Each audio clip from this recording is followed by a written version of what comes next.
iniciar agora o estudo do último livro sapiencial do Antigo Testamento, o livro da Sabedoria. Um livro originalmente escrito em grego, o mais recente de todos os livros do Antigo Testamento, e muito importante para nós compreendermos algumas passagens do Novo Testamento.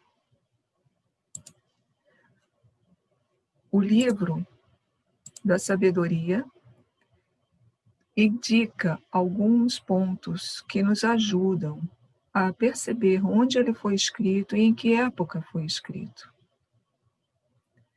Nós vemos que ele faz muitas alusões ao Egito, isso especificamente a partir do capítulo 10 até o 19. O livro tem 19 capítulos. Quando ele cita o Antigo Testamento, ele cita conforme a tradução da 70, que nós sabemos que teve origem em ambiente alexandrino, e isso já nos dá uma primeira indicação de que o livro foi feito nesse ambiente egípcio, provavelmente em Alexandria, que era a cidade cultural mais importante da época do final do Antigo Testamento e início do Novo, ali naquela região do norte da África. Nós temos, então, com essas numerosas alusões e com a citação do Antigo Testamento conforme 70, uma indicação clara de que o livro veio desse ambiente. Alexandria, uma cidade que fica no delta do Nilo, era um porto importante na antiguidade. Essa cidade foi fundada por Alexandre, por isso tem esse nome. Alexandre entrou no Egito no ano 333 a.C., e com isso a gente vê que foi uma cidade realmente fundada com uma finalidade de criar fora do ambiente grego, da península grega, da Acaia e também da Macedônia, um polo que trouxesse o helenismo para o resto do mundo mediterrâneo, pelo menos no norte da África. Aqui algumas gravuras que mostram um pouco o que seria Alexandria em época antiga.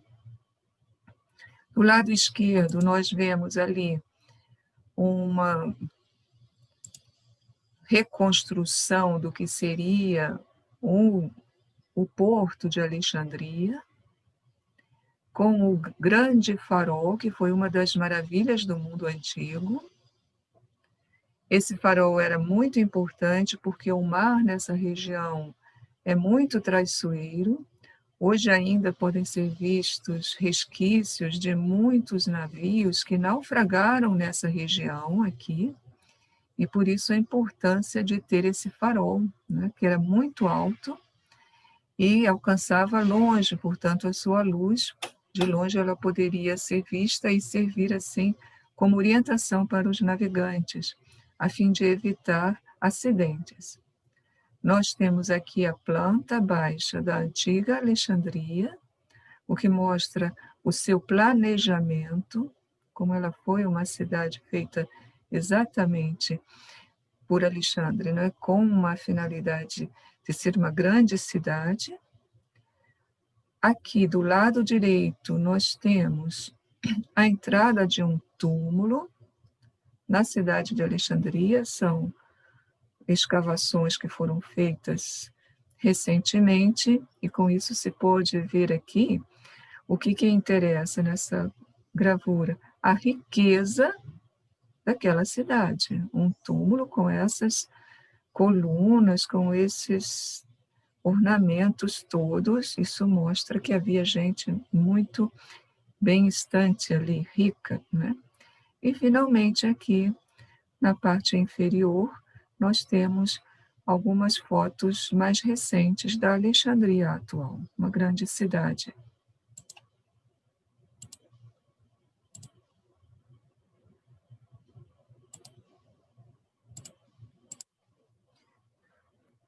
O farol de Alexandria, numa reconstrução era muitíssimo alto, como nós podemos ver, por causa da necessidade de avisar de longe os navegantes, né? E aqui, muito interessante esta moeda antiga, que mostra o farol de um lado, e do outro lado da moeda também o farol com uma nave, né? A importância desse farol foi tão grande que aparecia até nas moedas. Aqui alguma gravura que reconstrói o que seria a biblioteca da antiga Alexandria, que com o tempo sofreu um grande incêndio, muito se perdeu em manuscritos. Havia ali, desde a época do século III, sobretudo sob o Ptolomeu Filadelfo, meados do século III, um projeto de reunir na Biblioteca de Alexandria toda a sabedoria antiga. E com isso a cópia de muitos textos gregos, de filósofos gregos, de historiadores gregos, e também, provavelmente, dentro desse projeto, entrou a cópia da Torá, da tradição dos judeus, porém não em língua hebraica e aramaica, mas em língua grega. Daí foi traduzido o Antigo Testamento para o grego.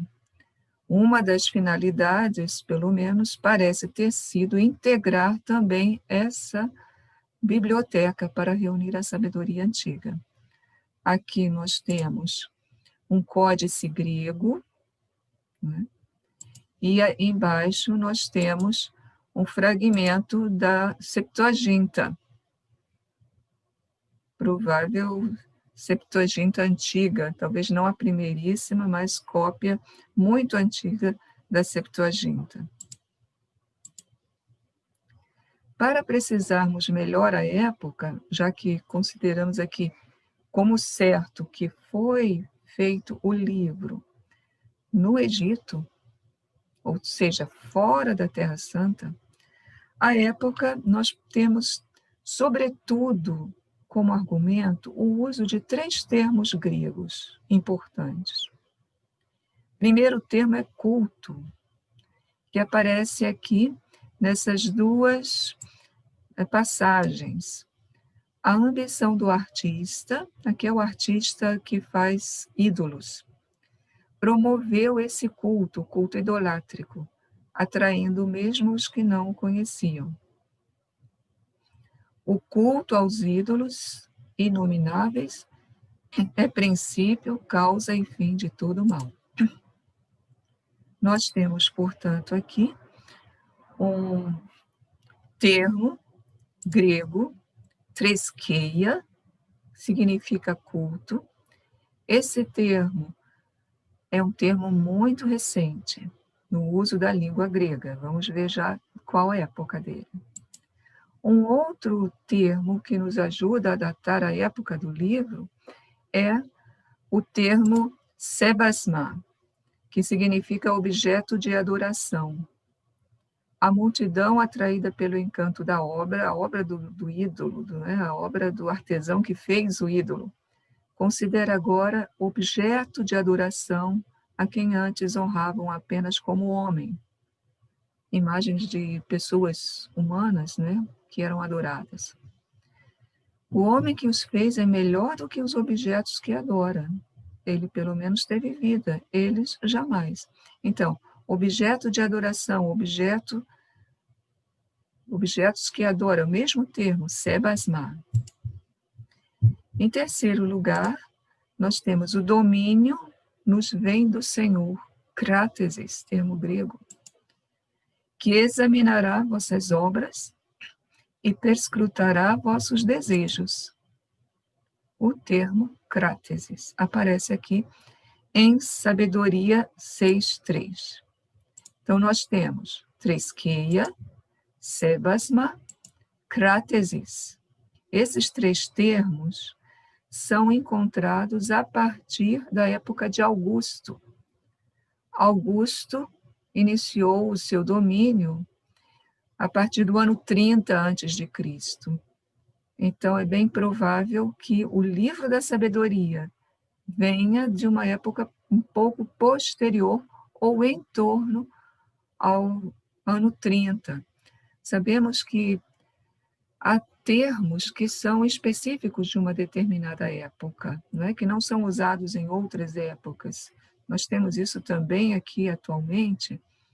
Há 20 anos atrás, quem é que usaria a palavra smartphone? Não existia, pelo menos no nosso meio, porque não existia o objeto.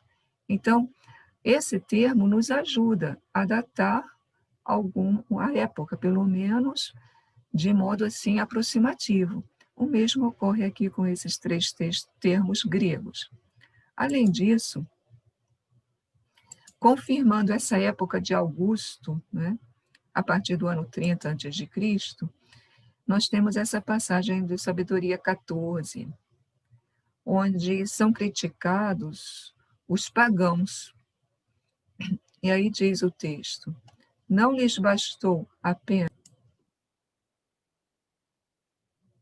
não lhes bastou somente errar acerca do conhecimento de Deus, pois, vivendo na grande guerra da ignorância, os pagãos são ignorantes, ou seja, não conhecem o verdadeiro Deus, não têm o verdadeiro conhecimento, a tais males dão o nome de paz. Então, os pagãos chamam o seu modo de pensar, o seu modo de agir de paz. Onde nós encontramos isso? Somente na época de Augusto, que denominou a sua época, né, de uma época de salvação. Ele instaurou a Pax Romana. Então, essa passagem parece falar contra a Pax Romana. Eles vivem numa grande guerra da ignorância, isso é metafórico, né, para dizer eles não têm a verdadeira sabedoria, e, no entanto, a isso que eles impõem, eles chamam de paz. Mais um elemento que nos ajuda a configurar a época do livro nesses últimos anos do primeiro século antes de Cristo. Podemos, então, datar da segunda metade do século I antes de Cristo, a partir da época de Augusto, sobretudo aqueles três termos e esse texto aqui de Sabedoria 14, 22. Além disso, o fato de o livro usar o Antigo Testamento na tradução da 70 mostra que o livro é posterior a 70. A 70 deve ter ficado pronta em meados do século II, para arredondar por volta do ano 150, mais ou menos, né? Então, o livro é posterior a isso. Há também no livro algumas ideias que nos aproximam do mundo grego, da filosofia grega, ou seja, o autor conheceu alguns pontos da filosofia grega. Ele não é um filósofo grego, mas ele conheceu, ele era um homem de cultura. E também usa termos próprios gregos. E isso mostra o ambiente e mostra que foi escrito após essas grandes filosofias do mundo grego. Esses dados, então, resumindo, apontam para a segunda metade do século I antes de Cristo, na época de Augusto, após o ano 30. Utilização da 70, elementos culturais e terminológicos gregos. Há autores que discutem essa data, não é? Sobretudo chama a atenção o autor Winston, que fez um grande comentário na coleção da Anchor Bible. Ele é de uma igreja da Reforma, portanto, ele não aceita o livro da sabedoria como livro sagrado, e ele observou que o livro fala de muitas perseguições. E ele interpreta essas perseguições como sendo perseguições dos pagãos contra os judeus. A partir daí, ele identifica a época do livro como a época de Calígula, que foi um grande imperador romano que perseguiu muitos judeus. Isso levaria o livro para a época 40, antes dos anos 40, década de 40 depois de Cristo. Porém, é muito discutida essa identificação da perseguição com a perseguição exatamente de Calígula. Nós vamos ver, inclusive, que há argumentos que mostram que não é por aí que se deve entender o livro. E, evidentemente, se esse livro fosse do ano 40, ele seria posterior a Jesus Cristo. E com isso estaria garantido o fato que ele não é canônico, porque Jesus é o ponto ômega da revelação. Mas a gente entende essa tese vindo de um autor que não aceita o livro como canônico. Porém, não é na base da canonicidade que nós defendemos a época anterior a Jesus Cristo. É na base da terminologia, na base dos elementos que aparecem no livro, terminológicos, culturais, etc., né? E, sobretudo, na base de que realmente nós temos um uso do Novo Testamento em época muito recente do livro da sabedoria. Acima de tudo, porém, nós temos aqui a ideia de que realmente a perseguição mencionada no livro não é a perseguição dos romanos para com os judeus. É um outro tipo de perseguição.